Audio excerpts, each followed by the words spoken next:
వరుస సెలవులతో ఆలయాలు కిటకిటలాడుతున్నాయి. వరుస సెలవులతో ఆధ్యాత్మిక క్షేత్రాలన్నీ భక్తులతో రద్దీగా మారాయి. తిరుమలలో రెండో రోజు భక్తుల రద్దీ కొనసాగుతోంది. వైకుంఠ క్యూ కాంప్లెక్స్లు, నారాయణగిరి షెడ్లు పూర్తిగా భక్తులతో నిండి జిల్లా తోరణం వరకు క్యూలో వేచి ఉన్నారు. దీంతో స్వామివారి సర్వదర్శనానికి 24 గంటల సమయం పడుతుంది. రద్దీకి అనుగుణంగా క్యూ లైన్లలో వేచి ఉన్న భక్తులకు నిరంతరాయంగా అన్నపానీయాలు, నీరు, పాలు వంటివి అందజేస్తున్నారు. రద్దీ నేపథ్యంలో టీటీడీ ముందస్తు ఏర్పాట్లు చేస్తోంది.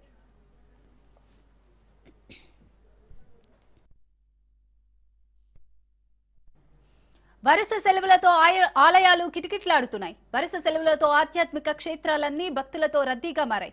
యాదగిరిగుట్ట శ్రీ లక్ష్మీ నరసింహ స్వామివారి ఆలయంలో భక్తుల రద్దీ అధికంగా ఉంది. సెలవు రోజు కావడంతో అధిక సంఖ్యలో స్వామివారి ఆలయానికి భక్తులు విచ్చేశారు. ఉచిత ప్రవేశ దర్శనానికి దాదాపు 2 గంటల సమయం, ప్రత్యేక ప్రవేశ దర్శనానికి దాదాపు గంట సమయం పడుతుంది.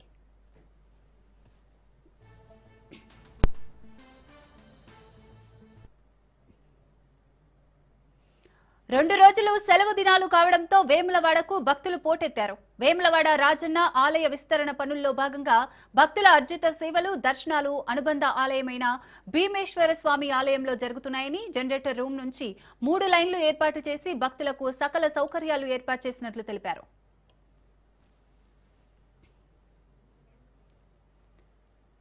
సీఎం రేవంత్ రెడ్డిపై మాజీ మంత్రి హరీష్ రావు తీవ్ర వ్యాఖ్యలు చేశారు. రేవంత్ మాట్లాడే భాష సమంజసం కాదన్నారు.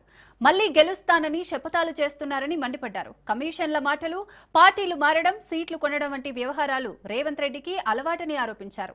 కేసీఆర్ లేకుంటే తెలంగాణే లేదని హరీష్ రావు అన్నారు. తండ్రి సమానమైన కేసీఆర్ పై ఈ తరహా వ్యాఖ్యలు చేయడం సరికాదన్నారు. సీఎం స్థాయికి తగ్గ భాష రేవంత్ రెడ్డి ఉపయోగించడం లేదని విమర్శించారు. రేవంత్ రెడ్డి మాట్లాడితే బూతులు మాట్లాడుతున్నాడు. నువ్వే ఈ రాష్ట్రానికి విద్యాశాఖ మంత్రివి, నువ్వే ఈ రాష్ట్రానికి ముఖ్యమంత్రివి. అనాథ పిల్లలు, ఈ అర్బన్ రెసిడెన్షియల్ స్కూల్ అంటే బ్రిడ్జ్ స్కూల్లో ఉండే పిల్లలు అనాథ పిల్లలు, ముఖ్యంగా తల్లి తండ్రి లేని పిల్లలు. ఈ అనాథ పిల్లలకు కడుపు నుండి అన్నం పెట్ట చేతనైతలేదా నీకు? ఈ అనాథ పిల్లలకు కాస్మెటిక్ ఛార్జెస్ ఇవ్వడం చేతనైతలేదా? మాటలు పెద్ద పెద్దగా మాట్లాడతావు కదా. నేను చెట్టుకు కట్టేసి లాగులో తొండలు జొరగొడితే అప్పుడు అర్థమవుతుంది నీకు. ఈ అనాథ పిల్లలకు కూడా అన్నం పెట్టని రేవంత్ రెడ్డిని కొరడా దెబ్బలు కొట్టినా తక్కువే, చెట్టుకు కట్టేసి లాగులో తొండలు జొరగొట్టినా తక్కువే. నీకే మాట్లాడొస్తుందా? మాకు మాట్లాడరాదా? ఆనాడు బీఆర్ఎస్ గెలిచిన మొదటి కేబినెట్ లోనే పింఛన్ 2000 చేస్తా అంటే బరాబర్ ఫస్ట్ కేబినెట్ లో మొదటి నెలలోనే 2000 ఇచ్చినాం. నువ్వు 2 ఏళ్ళు అయింది, 4000 ఎప్పుడు ఇస్తావు అని కేసీఆర్ గారు అన్నారు. నువ్వు మాట్లాడిన బూతులేంది, నువ్వు మాట్లాడిన మాటలేంది? నువ్వేమో విద్యాశాఖ మంత్రి, నేను ఉద్ధరిస్తా, నాకు విద్య మీద ప్రేమ, పేదలంటే ప్రేమ అన్నావు. ఏం ప్రేమ నీది? 4 నెలలకెళ్ళి మెస్ బిల్ ఇవ్వకపోవడం, 4 నెలల నుంచి కటింగ్ కో కొబ్బరి నూనెకో కాస్మెటిక్ ఛార్జెస్ ఇవ్వకపోవడం, ఇదేనా పిల్లల మీద నీకున్న ప్రేమ? అంటే నీకు తొండాల లాగులు జొరగొట్టాడు ఎవరు లేడనా? నీ లాగుల టైం వస్తుంది బిడ్డ. నువ్వేదో బిర్ర వీగుతున్నావు, అహంకారంతో కళ్ళు నెత్తికెక్కి మాట్లాడుతున్నావు. మళ్ళీ గెలుస్తా, 2/3 గెలుస్తా అని పెద్ద శపథాలు చేస్తున్నా అని మాట్లాడుతున్నావు. వెనకడ కూడా గిట్లే శపథం చేసినావు. కొడంగల్లో ఓడిపోతే రాజకీయ సన్యాసం తీసుకుంటా అన్నావు. పొల్లు ఒడగొట్లే నిన్ను కొడంగల్. రాజకీయ సన్యాసం తీసుకున్నావా? మాట తప్పినవా? మాట తప్పుడు నీకు అలవాటు, పార్టీలు మారుడు నీకు అలవాటు, పదవులు కొనుక్కోవడం నీకు అలవాటు, కమిషన్లు కొట్టుడు నీకు అలవాటు, చిల్లర మాటలు మాట్లాడు నీకు అలవాటు. ఎందుకు ఈ పిచ్చి మాటలు మాట్లాడుతున్నావు? ఫార్మా సిటీ అనేది హైదరాబాద్ లో కాలుష్యాన్ని తగ్గించడానికి, ముఖ్యంగా జీడిమెట్ల ప్రాంతంలో ఉండే పొల్యూషన్ ఇండస్ట్రీని ఇక్కడికి తరలించడానికి మేము ZLB జీరో లిక్విడ్ బేస్ తోని ఫార్మా సిటీని ఏర్పాటు చేసినాము. దానికి ఎన్విరాన్మెంట్ క్లియరెన్స్ తెచ్చినాము. దాన్ని నువ్వు రియల్ ఎస్టేట్ వ్యాపారం చేస్తున్నావు అన్నాడు. ఎందుకు చేస్తున్నావు? దాని గురించి సమాధానం చెప్పు. ఆనాడు నువ్వే కదా అడిగి పోయి ఈ ఫార్మా సిటీ వద్దు, రైతుల భూములు రైతులకు తిరిగిస్తా అని చెప్పినావు. నీది నోరా మోరా? ఈ రైతుల భూమి రైతులకు తిరిగన్నయ్యి లేదు. కేసీఆర్ గారు ఆలోచన ప్రకారం ఫార్మా సిటీ అన్న పెట్టు, ఇది చెయ్యవు ఇది చెయ్యవు, రియల్ ఎస్టేట్ వ్యాపారం చేస్తున్నావు. మేము అడిగిన దాంట్లో, కేసీఆర్ గారు అడిగిన దాంట్లో తప్పున్నదా? ఫార్మా సిటీ పెట్టండి నిజం, రైతులకు భూములు వాపస్ ఇయ్యండి నిజం, రియల్ ఎస్టేట్ వ్యాపారం చేస్తున్నది అంతకంటే నిజం. ఉన్న నిజాన్ని మాట్లాడితే ఈ చిల్లర మాటలు ఎందుకు మాట్లాడుతున్నావు? ఒక స్టేట్స్మెన్ లాగా, రాష్ట్ర సాధకుడిగా కేసీఆర్ మాట్లాడితే వీధి రౌడీ లాగా నువ్వు మాట్లాడుతున్నావు, చిల్లర భాష మాట్లాడుతున్నావు. ప్రజలు నిన్ను ముఖ్యమంత్రిగా నీకు అవకాశం ఇచ్చింది ఈ చిల్లర మాటలు వినడానిక? ఇప్పటి నుంచి గ్రీన్ ఛానల్ లో పెట్టినా ఇక మొత్తం హాస్టల్లకు పైసలు బరాబర్ గ్రీన్ ఛానల్ లో పడతాయి. నువ్వు పడ్డాయా గ్రీన్ ఛానల్ లో? గ్రీన్ ఛానల్ లో పడితే మరి 4 నెలలకి ఎందుకు పెండింగ్ ఉన్నది? నీ మాటలు కోటలు దాటుతున్నాయి, చేతలు గడప దాటడం లేదు. నీకు కమిషన్లు ఇచ్చే 10%, 20% కేమో బిల్లులు ఫైనాన్స్ క్లియర్ అవుతున్నాయి. SC, ST, BC పిల్లల బిల్లులేమో క్లియర్ గా, ఎందుకంటే పిల్లలు కమిషన్లు ఇయ్యరనే కదా నీకు. నీకు 20% కమిషన్ రాదు కదా పిల్లలకు కాస్మెటిక్ ఛార్జెస్ ఇస్తే. కమిషన్ల రాజ్యమేనండి. నువ్వే చెప్పినావు కదా పోయినసారి, మేము హాస్టల్ల బాట బట్టి, గురుకులాల బాట బట్టి పిల్లల ఇబ్బందులను మీ ప్రభుత్వం దృష్టికి తెస్తే నువ్వేం మాట్లాడినావు? లేలే ఇప్పటి నుంచి అంతా గ్రీన్ ఛానల్, పైసలు పడకపోతే తోలు తీస్తా తోడకలు తీస్తాను. ఇప్పుడు ఎవరు తోలు తీయాలి? నీ తోలు తీయాలి, నీ తోడకలు తీయాలి. ఇప్పుడు నువ్వు చెప్పుడు పైకి చెప్తున్నట్టు లోపలికి వెళ్ళి ఇస్తలేనట్టు నువ్వు ఇప్పుడు ఎవరు తోలు తీయాలి, ఎవరు తోడకలు తీయాలి అడుగుతున్న రేవంత్ రెడ్డిని. చిల్లర మాటలు మాను. ఇప్పటికైనా ఎస్సీ ఎస్టీ బీసీ హాస్టళ్లు, గురుకుల పాఠశాలలు, కస్తూర్బా స్కూల్స్, పెండింగ్ మెస్ బిల్లులు, కాస్మోటిక్ ఛార్జెస్ తక్షణమే విడుదల చేయాలని డిమాండ్.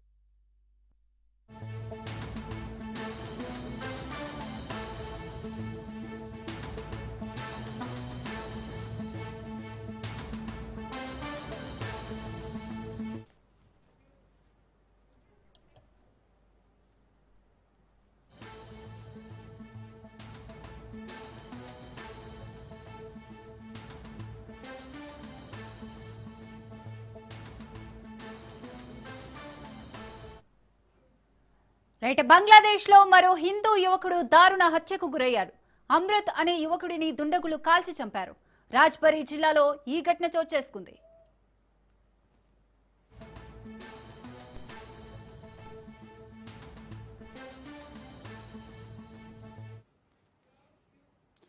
రైట్, ఇదే విషయానికి సంబంధించి మరిన్ని డీటెయిల్స్ మా క్రైమ్ బ్యూరో చీఫ్ మధు అందిస్తారు. మధు,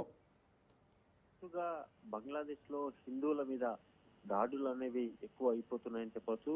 మనం చూసాము గతంలో జరిగినటువంటి అటాక్లు ఏవైతే ఉన్నాయో అవి మర్చిపోక ముందే మరొక యువకుడిని అత్యంత దారుణంగా కూడా కాల్చి చంపిన సంఘటన ఇప్పుడు బంగ్లాదేశ్ లో చోటు చేసుకుంది.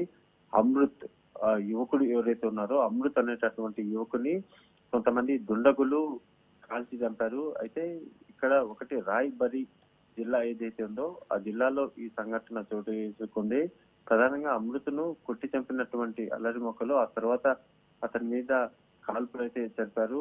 ఇది ప్రధానంగా కూడా మొదట ఆ యువకుడిని గుర్తించి అమృత్ అనేటటువంటి ఆ యువకుడి మీద అటాక్ చేయడము, అటాక్ చేసిన తర్వాత అతన్ని కాల్చి చంపినటువంటి సంఘటన అయితే చోటు చేసుకుంది. ప్రధానంగా కూడా గత కొన్ని రోజుల నుంచి కూడా బంగ్లాదేశ్ లో ఉన్నటువంటి హిందువులు ఎవరైతే ఉన్నారో అక్కడ ఉన్నటువంటి హిందువులందరూ కూడా ప్రాణభయంతో ఉన్నారు. ప్రధానంగా కూడా హిందువులే టార్గెట్ గా చేసుకుని ఆ హిందువుల మీద అటాకులు చేయడము, అదే విధంగా హత్యకు పాల్పడడం అంతా కూడా జరుగుతూ వస్తుంది. సో ఈ నేపథ్యంలోనే ప్రస్తుతం అంతా కూడా హై అలర్ట్ అయితే బంగ్లాదేశ్ లో ఉంది. ఈ నేపథ్యంలోనే అమృత్ అనేటటువంటి రాజ్బరీ అనేటటువంటి జిల్లా ఏదైతే ఉందో అక్కడ అమృత్ అనేటటువంటి యువకుడి మీద అక్కడ ఉన్నటువంటి కొంతమంది మూకలు ఎవరైతే ఉన్నారో వాళ్ళు విచ్చలవిడిగా దాడి చేసి ఆ తర్వాత అతన్ని కాల్చి చంపిన సంఘటన అయితే తాజాగా చోటు చేసుకుంది. ఇంకా కూడా సిచ్యువేషన్ అయితే కంట్రోల్లోకి రాలేదు. బంగ్లాదేశ్ లో గందరగోళ వాతావరణం అయితే నెలకొని ఉంది. Right, thank you Madhu.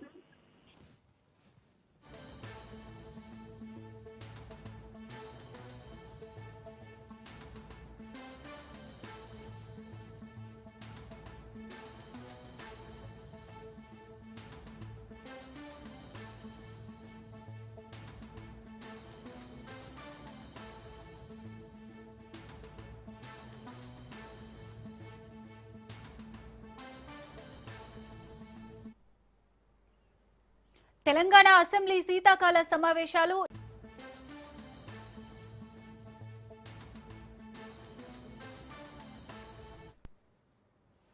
ఇటీవల తెలంగాణ మాజీ సీఎం కేసీఆర్ ప్రెస్ మీట్ తర్వాత రాష్ట్ర రాజకీయాలు మరోసారి హీట్ ఎక్కాయి. 2 ఏళ్లు గడువు ఇచ్చిన కాంగ్రెస్ ప్రభుత్వం ప్రాజెక్టులలో చిన్న పనులు చేయలేదని, తట్టెడు మట్టి తీయలేదని విమర్శించారు.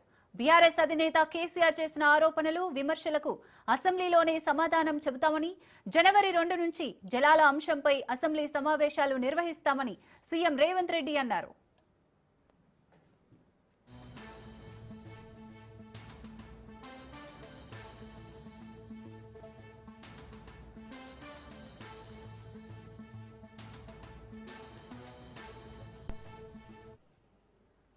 ఈ సమావేశంలో పంచాయతీ ఎన్నికల ఫలితాలపై చర్చించడంతో పాటు కృష్ణా, గోదావరి జలాలపై మాజీ ముఖ్యమంత్రి కేసీఆర్ చేసిన ఆరోపణలపై చర్చించారు.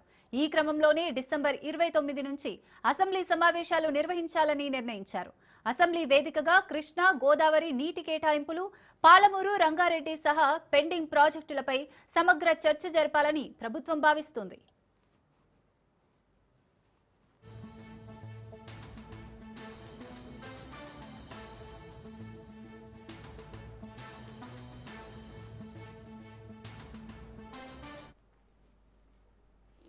గత 10 ఏళ్ల బీఆర్ఎస్ పాలనలో కృష్ణా గోదావరి నదీ జలాల పంపకంలో రాష్ట్ర ప్రయోజనాలను ఏ విధంగా దెబ్బతీసిందని ఇందుకు సంబంధించి అసెంబ్లీ సమావేశాల్లో ప్రత్యేక చర్చ నిర్వహించాలని రేవంత్ సర్కార్ భావిస్తున్నారు.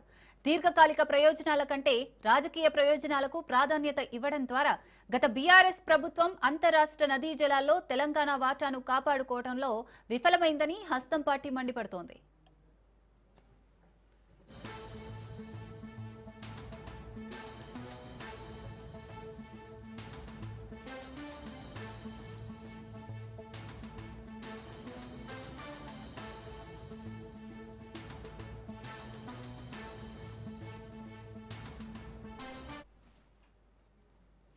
ఈ సమావేశాల్లో ఎంపీటీసీ, జెడ్పీటీసీ ఎన్నికల్లో రిజర్వేషన్లు, పీఏసీఎస్ ఎన్నికలు, మున్సిపల్ కార్పొరేషన్ ఎన్నికల షెడ్యూల్తో పాటు బీసీలకు 42% రిజర్వేషన్ల అమలు వంటి అంశాలు ప్రధానంగా చర్చకు రానున్నాయి.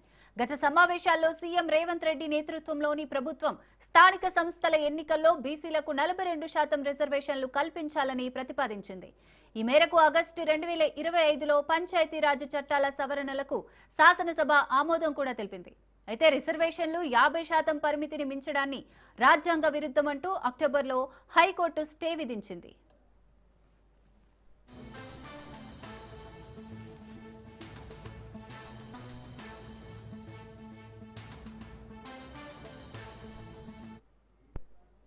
కాంగ్రెస్ పార్టీ 2 ఏళ్ల పాలనపై ప్రతిపక్షాలు విమర్శలు గుప్పిస్తున్నాయి. బీసీలకు 42% రిజర్వేషన్లు, 6 గ్యారంటీలు, నీటి జగడంపై ప్రతిపక్షాలు ప్రభుత్వాన్ని నిలదీసేందుకు సిద్ధమవుతున్నాయి.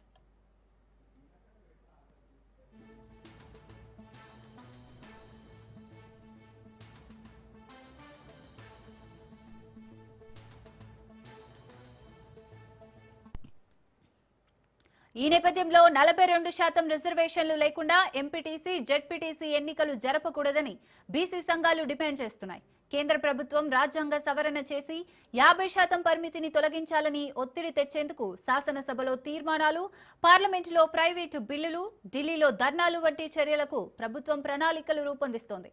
శీతాకాల సమావేశాల్లో ప్రభుత్వం తీసుకునే నిర్ణయాలపై అన్ని పార్టీలు, బీసీ సంఘాలు ఆసక్తిగా ఎదురుచూస్తున్నాయి.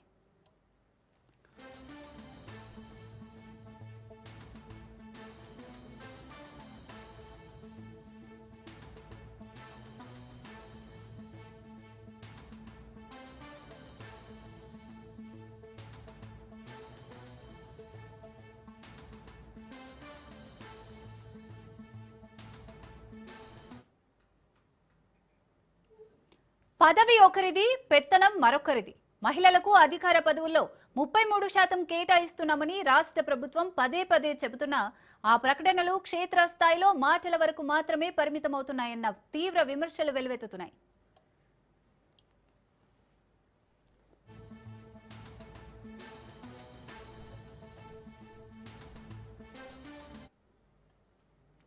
కాకినాడ జిల్లా పెద్దాపురం, సామర్లకోట మార్కెట్ కమిటీల్లో చైర్మన్ పదవులు మహిళల పేరుతో కొనసాగుతున్నప్పటికీ నిజమైన అధికారం మాత్రం వారి భర్తల చేతుల్లోనే నడుస్తోందన్న ఆరోపణలు గట్టిగా వినిపిస్తున్నాయి. చైర్మన్ కుర్చీలో మహిళల పేర్లు మాత్రమే కనిపిస్తుండగా నిర్ణయాలు తీసుకునేది, అధికారాన్ని వినియోగించేది, పదవి అనుభవించేది మాత్రం భర్తలేనని బహిరంగంగా ఆరోపిస్తున్నారు. మార్కెట్ కమిటీలకు సంబంధించిన సమావేశాలు, ఒప్పందాలు, వ్యాపార నిర్ణయాలకే కాకుండా ప్రోటోకాల్ తప్పనిసరిగా పాటించాల్సిన అధికారిక కార్యక్రమాల్లో కూడా మహిళా చైర్మన్లకు చోటు లేకుండా భర్తలే ముందు వరుసలో పాల్గొంటున్నారని విమర్శలు వెల్లువెత్తుతున్నాయి.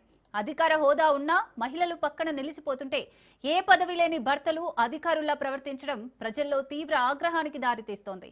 ఇది మహిళా సాధికారత కాదని, మహిళల పేరుతో పురుషాధిక్యాపత్యాన్ని కొనసాగించే రాజకీయ నాటకమని విమర్శలు మరింత ఘాటుగా వినిపిస్తున్నాయి.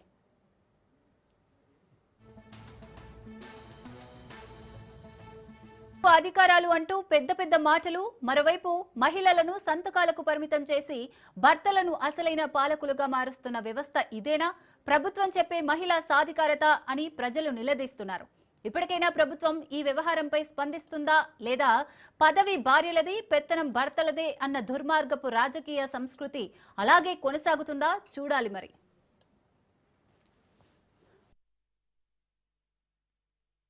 చంద్రబాబు నాయుడు గారు అందరూ గత 20 సంవత్సరాల కిందే గ్యాస్ కనెక్షన్ ఇచ్చి అందరికీ కూడా ప్రతి ఒక్కరికి గ్యాస్ ఉన్నారని చెప్పి రోజు ఇచ్చారు. ఇప్పుడు మళ్ళీ గవర్నమెంట్ ఏదైతే హామీ ప్రకారం గ్యాస్ 3 గ్యాస్ కనెక్షన్ ఫ్రీ ఇచ్చారు. అలాగా అందరినీ ఆలోచిస్తున్నారు. ప్రధానమంత్రి గారు మనీ కార్యక్రమం ఇచ్చారు. దాని మెయిన్ అందరినీ కూడా అందరూ ఆదుకోవాలనుకుంటున్నారు. మీరు కూడా ఉపయోగించి అందరూ ప్రతి ఒక్కరు ఉపయోగించుకోవాలి. ఆరోగ్య బాగుంచుకోవాలి. మీ పిల్లలు బాగా చదువుకోవాలి. ముందుగానే కోరుకుంటూ ఏది ఏమైనా ఇలా ప్రభుత్వం అనేక కార్యక్రమాలు చేపడతారు. మేము కూడా నియోజకవర్గాన్ని కార్యక్రమం చేసి బాబు నేను ప్రభుత్వం కలిసి పనిచేస్తాం. నియోజకవర్గాన్ని బాగా అభివృద్ధి చేయడానికి కార్యక్రమం ఒక సంవత్సరంలో ఉండడం పూర్తి మార్పు నియోజకవర్గం బాగా మార్పు ఒక పట్టణ ప్రాంతం తయారవుతుంది. కదా నేను సహకారం ఏం లేదు. దొంగ ఎక్కువైపోయినప్పుడు ఆ దొంగ ఇంకెప్పుడు ఎక్కడ సైడ్ ఉంటుందా ఇంట్లో ఉంటాను కూడా ఆ దొంగలను కూడా కంట్రోల్ చేసి ఇవాళ బాగా ప్రతి సైడ్ కూడా మన ఏదో కార్యక్రమం గవర్నమెంట్ పరంగా మన ఏదో ఉపయోగించాలి. చంద్రబాబు నాయుడు గారు అందరూ శంషాబాద్ ఎయిర్పోర్ట్ లో ఎయిర్లైన్స్ సిబ్బందిపై నటుడు నరేష్ ఆగ్రహం వ్యక్తం చేశారు. విమానం వద్దకు తీసుకెళ్లే బస్సులో ప్రయాణికులను పశువుల్లా ఎక్కించడమేంటని మండిపడ్డారు. ప్రయాణికుల ఇబ్బందులను పట్టించుకోవట్లేదని ఫైర్ అయ్యారు. ఇండిగో సంస్థ నిర్లక్ష్యం పట్ల న్యాయ పోరాటం చేస్తానన్నారు. ఎయిర్లైన్స్ సిబ్బందిపై అసహనం వ్యక్తం చేశారు నటుడు నరేష్.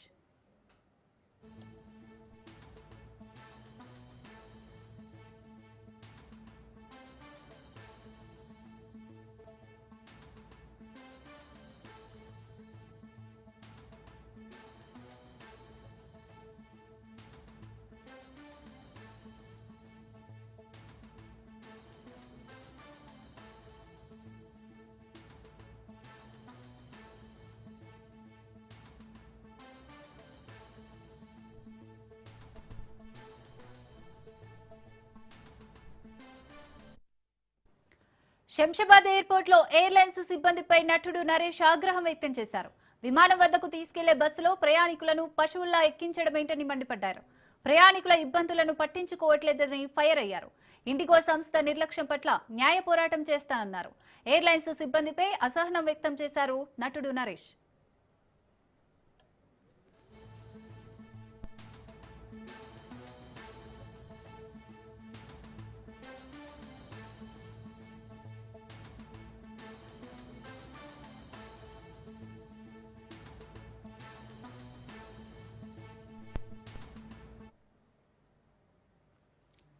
సంగారెడ్డి జిల్లా జహీరాబాద్ లో ప్రమాదవశాత్తు మంటలు చెలరేగి ఓమ్ని వ్యాన్ దగ్ధమైంది. జహీరాబాద్ బీదర్ రోడ్డుపై రైల్వే గేట్ వద్ద ప్రమాద ఘటన చోటు చేసుకుంది. ఓమ్ని వాహనం మొరాయించడంతో రోడ్డు పక్కన ఆపి డ్రైవర్ మరమ్మత్తు చేస్తుండగా మంటలు వ్యాపించాయి. సిఎన్జి వాహనం కావడంతో మంటలు ఎగిసిపడి పూర్తిగా కాలిపోయింది.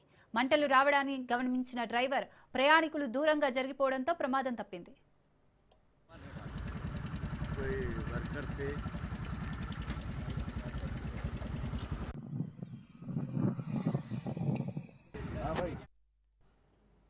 సంగారెడ్డి జిల్లా జహీరాబాద్ లో ప్రమాదవశాత్తు మంటలు చెలరేగి ఓమ్ని వ్యాన్ దగ్ధమైంది. జహీరాబాద్ బీదర్ రోడ్డుపై రైల్వే గేట్ వద్ద ప్రమాద ఘటన చోటు చేసుకుంది. ఓమ్ని వాహనం మొరాయించడంతో రోడ్డు పక్కన ఆపి డ్రైవర్ మరమ్మత్తు చేస్తుండగా మంటలు వ్యాపించాయి. సిఎన్జి వాహనం కావడంతో మంటలు ఎగిసిపడి పూర్తిగా కాలిపోయింది. మంటలు రావడాన్ని గమనించిన డ్రైవర్ ప్రయాణికులు దూరంగా జరిగిపోవడంతో ప్రమాదం తప్పింది.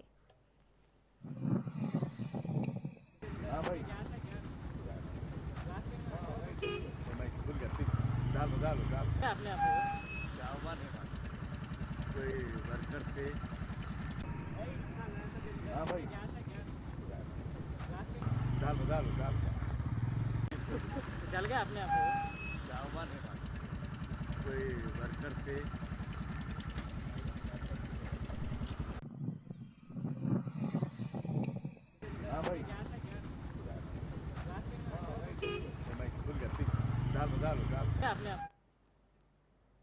ఖమ్మం జిల్లా బయ్యారం చర్చిలో క్రిస్మస్ వేడుకలు జరిగాయి. ఈ వేడుకల్లో డిప్యూటీ సీఎం బట్టి విక్రమార్క పాల్గొన్నారు.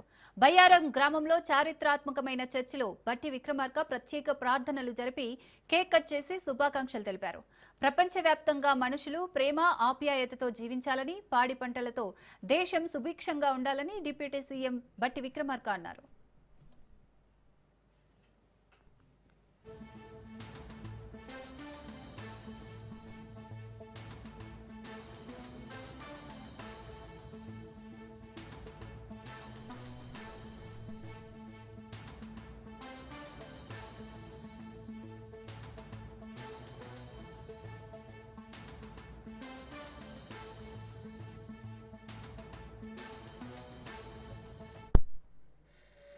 కోనసీమ జిల్లా రాజోలులో విషాదం చోటు చేసుకుంది. రాజమండ్రికి చెందిన 17 ఏళ్ల ఆర్టిస్ట్ మృతి చెందింది. ప్రమాదవశాత్తు 3వ అంతస్తు నుండి పడి అక్కడికక్కడే మృతి చెందింది. మెట్లు దిగుతుండగా కాలు జారి కింద పడిపోయింది. గ్రామంలోని ఓ జాతరలో ప్రదర్శన ఇచ్చేందుకు వచ్చింది మృతురాలు. ఘటనా స్థలానికి చేరుకొని దర్యాప్తు చేస్తున్నారు పోలీసులు.